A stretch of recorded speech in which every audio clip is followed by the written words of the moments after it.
આપ અને કોંગ્રેસનું ગઠબંધન થતાં ગોપાલ ઇટાલિયાએ નિવેદન આપ્યું. રાષ્ટ્રીય લેવલે કોંગ્રેસ અને આમ આદમી પાર્ટીના નેતાઓએ સાથે મળી ઇન્ડિયા ગઠબંધન હેઠળ ચૂંટણી લડવાની જાહેરાત કરી છે.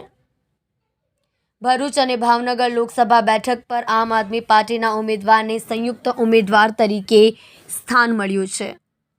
આ માટે હું કોંગ્રેસના નેતા અને પદાધિકારીઓનો આભાર માનું છું.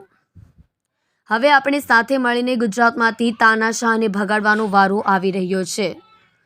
ભરૂચમાંથી ભાજપને હરાવીએ અને એક નવા પ્રકારનો મેસેજ મળે તેવો મને વિશ્વાસ છે.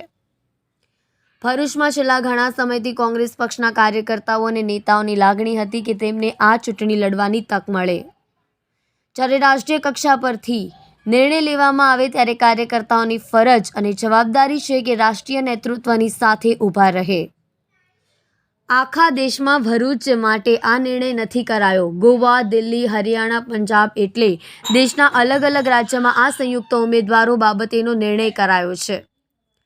મને વિશ્વાસ છે કે આ ચૂંટણીમાં કોંગ્રેસ અને આપના કાર્યકર્તાઓ દેશમાં લોકશાહી બચાવવા માટે અને તાનાશાહોનો ભગાડવા માટે ખભે ખભો મળાવીને કામ કરશે અને ભાજપને ગુજરાતમાંથી જ હરાવવાની કામગીરી કરશે. ભાજપવાળા 400 સીટનો દાવો કરે છે. ભાજપ પણ આમ પણ દાવો કરે છે. તેમની બધી જ વાતો વૈશ્વિક છે એટલે તેમને 500 સીટનો દાવો કરવો જોઈએ. વિશ્વના 2-4 દેશમાં પણ લોકસભાની બેઠકોમાં ભાજપ જીતશે તેવો દાવો તેમને કરવો જોઈએ.